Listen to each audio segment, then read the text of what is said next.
المرأة بالنسبة لك ايه في هذا المجتمع؟ مبدئيا خلينا نقول انه المجتمع البدوي يتميز عن باقي المجتمعات بعدة اشياء، منها احترام العرف، احترام الدار، احترام النساء. احنا عندنا مثل في المجتمع البدوي يقول لك المرأة لو تعلقت بثوبك اقلعها وديها، حتى لو لم تكن صاحبة حق، ولكن لا يليق إطلاقا برجل مجابهة امرأة حتى وإن كانت لم تكن صاحبة حق. أما المرأة بشكل عام في المجتمعات البدوية، فالمرأة لا تخرج إلا عن أربعة: أمي وأختي وزوجتي وابنتي.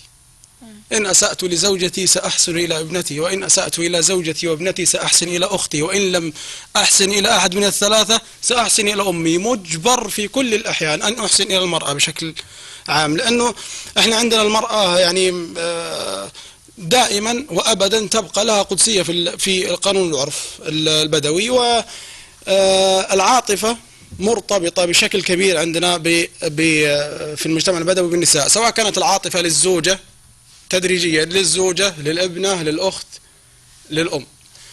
أنا كنت كاتب قصيدة في عيد الأم الماضي إهداء لأمي، الله يا رب يحفظها لي يا رب ويحفظ أمهاتكم. لكل الأمهات في المجتمع وفي كل المجتمع المصري. أنا هديتها لجميع الأمهات بشكل عام وبخصوصا إلى أمي. اتفضل حضرتك. أقول: قمت نادي على القصايد، يا قصايد سيلي يمي لجل عين الغالية، أبنظم حروف فريدة. يا حروف الشعر هيا ابتدي بالله سمي، وبحريف الشعر في قديمة أو جديدة انثر ورود التهاني في سماها، لا تلمي وقولي لها تنعادي، يا فرح قلبي وعيده، وازرع زهور الأماني والمطر من دمي، كل عام يعيد وانتي تاج أيام السعيدة.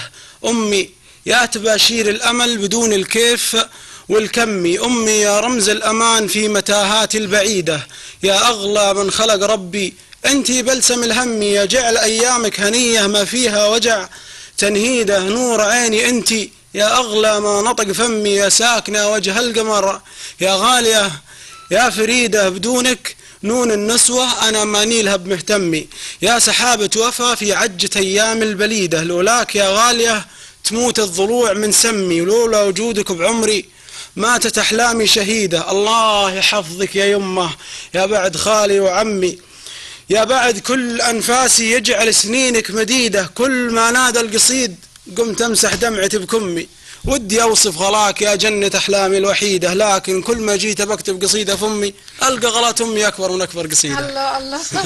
أنا والله بشكرك على الكلام ده، ويعني عايزين نقول شايفين الوفاء يعني بكل اللغات، باللهجة البدوية، بالشعر النبطي، بالشعر المصري.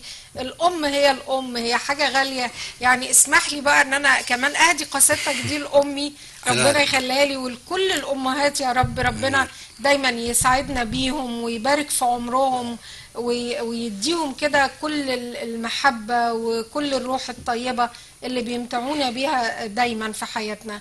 مشاهدينا، بعد هذه القصيدة الرائعة الحقيقة احنا ان شاء الله هنكمل معاكم الحوار بعد الفاصل.